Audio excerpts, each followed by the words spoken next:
ഈശോ മിശിഹായ്ക്ക് സ്തുതിയായിരിക്കട്ടെ. ഞാൻ മാണിപ്പറമ്പിലച്ചൻ.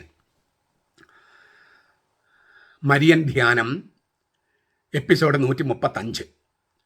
ലുത്തിനിയായെക്കുറിച്ചുള്ള നമ്മുടെ ധ്യാനങ്ങൾ 48. ലുത്തിനിയായിലെ വാഴ്ത്തുമൊഴികളിൽ മറിയത്തെക്കുറിച്ചുള്ള വാഴ്ത്തുമൊഴിയിൽ 45. സ്ലീഹന്മാരുടെ രാജ്ഞി, ക്വീൻ ഓഫ് അപ്പോസൽസ്, റെജീന അപ്പസ്തോലോരും എന്ന് ലത്തീനിൽ, റെജീന അപ്പസ്തോലോരും. ഞാനൊരു 2-3 തിരുവചനങ്ങളാണ് അവതരിപ്പിക്കുന്നത്. പീലാത്തോസ് യേശുവിനോട് ചോദിച്ചു, അപ്പോൾ നീ രാജാവാണ് അല്ലേ? യേശു പ്രതിവചിച്ചു, നീ തന്നെ പറയുന്നു ഞാൻ രാജാവാണെന്ന്. സത്യത്തിന് സാക്ഷി നിൽക്കേണ്ടതിനാണ് ഞാൻ ജനിച്ചത്. സത്യത്തിന് സാക്ഷി നിൽക്കാനായി ഞാൻ ലോകത്തിലേക്ക് വന്നിരിക്കുന്നു. സത്യത്തിൽ നിന്നുള്ളവനെല്ലാം എൻ്റെ സ്വരം കേൾക്കുന്നു. യോഹന്നാൻ 19:37-38. യേശു രാജാവാണ്. എന്നാൽ അവൻ പറഞ്ഞു, എൻ്റെ രാജ്യം ഐഹികമല്ല, ഇഹലോകത്തിൻ്റെതല്ല. ഐഹികം എന്ന് പറഞ്ഞാൽ ഇഹലോകത്തിൻ്റെത്. ഞാൻ രാജാവാണ്, പക്ഷേ എൻ്റെ രാജ്യം എന്ന് പറഞ്ഞത് ഇഹലോകത്തിൻ്റെതല്ല.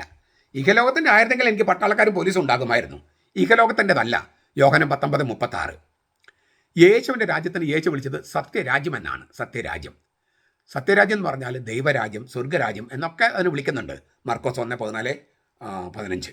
അപ്പോൾ സത്യം എന്ന് പറയുന്നത് ദൈവമാണ്. ആ ദൈവം ഈ ഭൂമിയിൽ വന്നു, യേശു എന്ന ആളിൽ വന്നു. ആ യേശു എന്ന ആളാണ് സ്വർഗരാജ്യം. അതുകൊണ്ട് യേശു സത്യത്തിൽ ദൈവപിതാവിന് സാക്ഷ്യം വഹിക്കാൻ വന്നു, സത്യത്തിൽ സാക്ഷ്യം വഹിക്കാൻ വന്നു, തനിക്ക് തന്നെ സാക്ഷ്യം വഹിക്കാൻ വന്നു എന്ന് തന്നെ പറയാം. ആ തനിക്ക് തന്നെ സാക്ഷ്യം വഹിക്കാൻ പിതാവുണ്ട്, പരിശുദ്ധാത്മാവുണ്ട്, മോശയുണ്ട്, ന്യായപ്രമാണമുണ്ട് എന്നൊക്കെ കർത്താവ് പറയുന്നുണ്ട്. പല സാക്ഷികളെയും യോഹന്നാനെ സംബന്ധിച്ചിട്ട് 5-ാമത്തെ അധ്യായത്തിൽ ഹാജരാക്കുന്നുണ്ട്. ബേസിക്കായിട്ട് ദൈവത്തെ ഭൂമിയിലേക്ക് കൊണ്ടുവന്നു എന്നുള്ളതാണ് ദൈവരാജ്യം. അത് യേശുവാണ്. അപ്പോൾ അതുകൊണ്ട് തന്നെ അവൻ രാജാവാണ്, രാജനാണ്. വെളിപാട് 19:16. അവൻ കർത്താവാണ്, ദ റൂളർ ഓഫ് റൂളേഴ്സ്. അങ്ങനെയുള്ള കർത്താവ് ആ രാജ്യത്തിൻ്റെ മന്ത്രിമാരായിട്ടാണ് സ്ലീഹന്മാരെ വിളിച്ചത്. അതുകൊണ്ടാണ് സ്വർഗരാജ്യത്തിന് താക്കോലുകൾ നിനക്ക് നൽകുമെന്ന് പത്രോസിന് ദാവീദിൻ്റെ കൊട്ടാരത്തിൽ ശെബനെന്നൊക്കെ കൊടുത്ത അതുപോലെ തന്നെ കൊടുക്കുകയാണ്. അപ്പോൾ രാജാവ് ഈശോ, മന്ത്രിമാർ 12 അപ്പോസ്തലന്മാർ, അതിലൊരു പ്രധാനമന്ത്രി പത്രോസിന് രാജ്യത്തിൻ്റെ താക്കോല് കൊടുക്കുന്നു, സ്വർഗരാജ്യത്തിൻ്റെ താക്കോല് കൊടുക്കുന്നു. അപ്പോൾ ദാവീദിൻ്റെ കൊട്ടാരത്തിലുണ്ടായിരുന്ന അതേ സംവിധാനം തന്നെയാണ് ആധ്യാത്മിക ദൈവരാജ്യമായ സഭയിൽ കർത്താവ് സ്ഥാപിച്ചത്. അതിൻ്റെ മന്ത്രിമാരായിട്ട് വിളിക്കുകയാണ് കർത്താവ് ഈ 12 പേരെ. ഞാൻ നിങ്ങളെ മനുഷ്യരെ പിടിക്കുന്നവരാക്കുമെന്ന് പറയുന്നതിൻ്റെ ഒരു ധ്വനി അതാണ്. മർക്കോസ് 1:16-20. ഈ ധ്വനികളൊക്കെ കർത്താവ് അരക്കിട്ടുറപ്പിക്കുകയാണ്. മത്തായിയുടെ സുവിശേഷം 19-ാം അധ്യായം 27-28 വാക്യങ്ങളിൽ പത്രോസ് അവനോട് ചോദിച്ചു, ഞങ്ങളെല്ലാം വിട്ടുപേക്ഷിച്ച് നിന്നെ അനുഗമിച്ചിരിക്കുന്നു, ഞങ്ങൾക്ക് എന്ത് കിട്ടും? യേശു അവരുടെ ചെയ്തു, പുനർജീവിതത്തിൽ മനുഷ്യപുത്രൻ തന്നെ മഹത്വത്തിന്റെ സിംഹാസനത്തിൽ ഉപവിഷ്ടനാകുമ്പോൾ എന്നെ അനുഗമിച്ചിരിക്കുന്ന നിങ്ങളും 12 സിംഹാസനങ്ങളിലിരുന്ന് ഇസ്രായേലിൻ്റെ 12 ഗോത്രങ്ങളെയും ന്യായം വിധിക്കുമെന്ന് സത്യമായി ഞാൻ നിങ്ങളോട് പറയുന്നു. ഇവിടെ പുനർജീവിതം എന്ന് പറയുന്നത് മാമോദീസയാണ്. മാമോദീസ. അപ്പോൾ മാമോദീസ സ്വീകരിച്ച് കഴിയുമ്പോൾ, അല്ലാതെ മരിച്ചിട്ടുള്ള പുനർജീവിതം അല്ല, പുനർജന്മമല്ല, റീഇൻകാർണേഷൻ അല്ല. പുനർജീവിതം എന്ന് പറയുന്ന വാക്കിന് മാമോദീസയിൽ നമുക്കുണ്ടാകുന്ന ആ പുതിയ ജീവിതമാണ്. അപ്പോൾ മാമോദീസ വഴി പുതുജീവിതത്തിൽ നിങ്ങളായിരിക്കുമ്പോൾ മനുഷ്യപുത്രൻ തന്നെ മഹത്വത്തിന്റെ സിംഹാസനത്തിൽ ഉപവിഷ്ടനാകുകയാണ്. എന്നെ അനുഗമിച്ചിരിക്കുന്ന നിങ്ങളും 12 സിംഹാസനങ്ങളിൽ ഇരുന്ന് ഇസ്രായേലിലെ 12 ഗോത്രങ്ങളെയും ന്യായം വിധിക്കുമെന്ന് ഞാൻ സത്യമായി നിങ്ങളോട് പറയുന്നു. 12 സിംഹാസനങ്ങളിലിരുന്ന് ന്യായം വിധിക്കുന്ന മന്ത്രിമാരാണ് 12 സ്ലീഹന്മാർ. രാജാവാണ് യേശുക്രിസ്തു. ഇത് വീണ്ടും സാക്ഷ്യപ്പെടുത്തുന്ന കർത്താവ് ലൂക്കാസിന്റെ സുവിശേഷം 22-ാം അധ്യായം 28-29 വാക്യങ്ങളിൽ, എൻ്റെ പരീക്ഷകളിൽ എന്നോടുകൂടെ നിലനിന്നവരാണ് നിങ്ങൾ. ഈശോ 12 പേരോട് പറയുക, എൻ്റെ പിതാവ് എനിക്ക് രാജ്യം നിയമിച്ച് തന്നതുപോലെ, എൻ്റെ പിതാവ് എനിക്ക് രാജ്യം നിയമിച്ച് തന്നതുപോലെ ഞാൻ നിങ്ങൾക്കും ഏൽപ്പിച്ചു തരുന്നു. അത് നിങ്ങൾ എൻ്റെ രാജ്യത്തിൽ എൻ്റെ മേശയിൽ നിന്ന് ഭക്ഷിക്കാനും പാനം ചെയ്യാനും സിംഹാസനങ്ങളിൽ ഇരുന്ന് ഇസ്രായേലിലെ 12 ഗോത്രങ്ങളെയും ന്യായം വിധിക്കാനും വേണ്ടി അത്രേ. ഇത് മരിച്ചിട്ട് നടക്കുന്ന കാര്യമല്ല. ഇപ്പോൾ അത് നിങ്ങൾ എൻ്റെ മേശയിൽ നിന്ന്, എൻ്റെ രാജ്യത്തിൽ എൻ്റെ മേശയിൽ നിന്ന് ഭക്ഷിക്കാനും കുർബാന, എൻ്റെ മേശയിൽ നിന്ന് പാനം ചെയ്യാനും കുർബാന, സിംഹാസനങ്ങളിലിരുന്ന് ഇസ്രായേലിലെ 12 ഗോത്രങ്ങളിൽ ന്യായം വിധിക്കാൻ വേണ്ടിയാണ് ഞാൻ നിങ്ങൾക്ക് രാജ്യം ഏൽപ്പിച്ചു തരുന്നത്. ഇപ്പോൾ ഈ 12 പേർക്ക്. അപ്പോൾ ഈ ദൈവരാജ്യത്തെ ഭൂമിയിലെ സഭയായിട്ട് താതാത്മ്യപ്പെടുത്തിയിരിക്കുകയാണ് കർത്താവ് ഈശോ മിശിഹ, രാജാവായ കർത്താവ് ഈശോ മിശിഹ. അപ്പോൾ രാജാവാണ് ഈശോ, സംശയമില്ല. രാജാക്കന്മാരുടെ രാജാവാണ് കർത്താവ് ഈശോ മിശിഹ, ഒരു സംശയവുമില്ല. കർത്താധി കർത്താവാണ്, അതായത് റൂളർ ഓഫ് റൂളേഴ്സ്.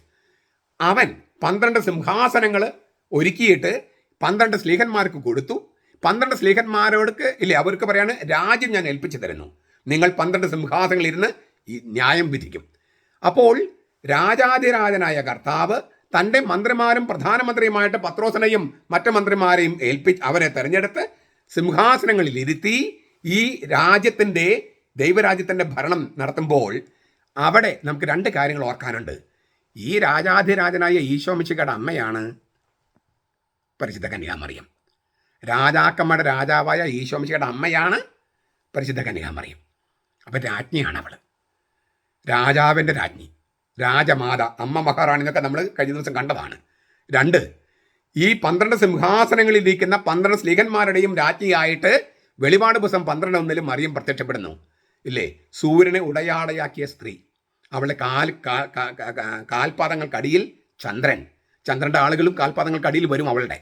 പിന്നെ 12 നക്ഷത്രങ്ങൾ കൊണ്ടുള്ള കിരീടം, 12 സ്ലീഹന്മാരും രാജ്ഞിയായിട്ട്, 12 സിംഹാസനം നിൽക്കുന്ന 12 സ്ലീഹന്മാരും രാജ്ഞിയായിട്ട് മറിയത്തെ അവതരിപ്പിച്ചിരിക്കുന്നത്, ആവിഷ്കരിച്ചിരിക്കുന്നത്, ചിത്രീകരിച്ചിരിക്കുന്നത് തിരുവചനമാണ്. വെളിപാട് പുസ്തകം 12:1. അപ്പോൾ ഈ തിരുവചനങ്ങളോട് വിശ്വസ്തത പുലർത്തുന്നെങ്കിൽ മറിയത്തെ സ്ലീഹന്മാരുടെ രാജ്ഞിയായിട്ട് തന്നെ അംഗീകരിക്കണം. അത് സഭ ചെയ്തിരിക്കുന്നു. അതാണ് സ്ലീഹന്മാരുടെ രാജ്ഞി എന്ന ആ വാഴ്ത്തുമൊഴിയിലൂടെ മറിയത്തെ സകല തലമുറകളും ഭാഗ്യവതിൽ പ്രകീർത്തിക്കുന്ന ആ ജനത്തോട് നമ്മൾ ചേർന്ന് അവൾ വിളിക്കുകയാണ്, സ്ലീഹന്മാരുടെ രാജ്ഞി, ഞങ്ങൾക്ക് വേണ്ടി അപേക്ഷിക്കണം. സത്യരാജ്യമായ ദൈവരാജ്യത്തിൻ്റെ രാജാധിരാജനായ യേശു ക്രിസ്തുവിൻ്റെ, ഈശോ മിശിഹയുടെ അമ്മയാണ് മറിയം എന്നതിനാൽ, അവൻ വിളിച്ച സ്ലീഹന്മാരുടെ രാജ്ഞിയാണ് അവൾ എന്നതിനാൽ അവളെ സ്ലീഹന്മാരുടെ രാജ്ഞി എന്ന് വിളിക്കുന്നു. ആ സ്ലീഹന്മാരുടെ മേലാണ് ഈശോ തൻ്റെ സഭ സ്ഥാപിച്ചത്. സ്ലീഹന്മാർ ഇല്ലേ, അപ്പസ്തലന്മാരും പ്രവാചകന്മാരുമാകുന്ന അടിസ്ഥാനത്തിന്മേൽ അവൻ സഭ സ്ഥാപിച്ചു.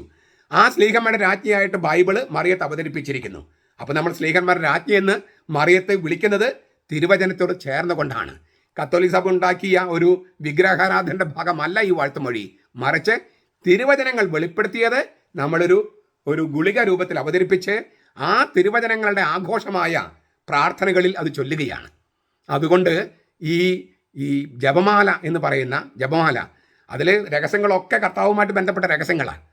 ശരിക്കും പറഞ്ഞാൽ പണ്ട് പറഞ്ഞ് വളരെ സത്യമായിട്ട് എനിക്ക് തോന്നിയിട്ടുണ്ട്. അതായത് സാധാരണക്കാരൻ്റെ ബൈബിളാണ് ഈ ജപമാല, അത് തിരുവചന ജപമാല ആകട്ടെ എന്നാണ് ഞാൻ പ്രാർത്ഥിക്കുന്നത്. ജോൺ പോൾ രണ്ടാമൻ മാർപ്പാപ്പയും ബെനഡിക്ട് മാർപ്പാപ്പയ്ക്ക് പറഞ്ഞത് ആവശ്യപ്പെട്ടതനുസരിച്ചിട്ടാണ് ഞാൻ തിരുവചന ജപമാല എന്ന പുസ്തകം എഴുതിയത്. നിങ്ങളത് വാങ്ങിച്ച് വായിച്ച് പഠിച്ച് പ്രാർത്ഥിച്ച് പ്രചരിപ്പിച്ച് മറിയത്തെ ഇങ്ങനെ തെറി പറഞ്ഞ് നടക്കുന്ന മനുഷ്യരെ മുഴുവൻ മറിയത്തിലേക്ക് തിരിച്ചു കൊണ്ടുവന്ന് അവളിലൂടെ അവരെ കർത്താവിലേക്ക് സമർപ്പിക്കുന്ന ഒരു യജ്ഞമായിട്ട് ഈ ജപമാല മാസവും അതിനുശേഷവും സംഭവിക്കട്ടെ എന്നാണ് എനിക്ക് പറയാനുള്ളത്. കുറച്ച് പണം ഈ തിരുവചന ജപമാല എന്ന പുസ്തകം വാങ്ങിച്ച് പ്രചരിപ്പിക്കാൻ നിങ്ങൾ നിങ്ങളുടെ ദശാംശം ഉപയോഗിച്ച് അങ്ങനെ ചെയ്യണമെന്ന് ഞാൻ വീണ്ടും വീണ്ടും വീണ്ടും അപേക്ഷിക്കുകയാണ്.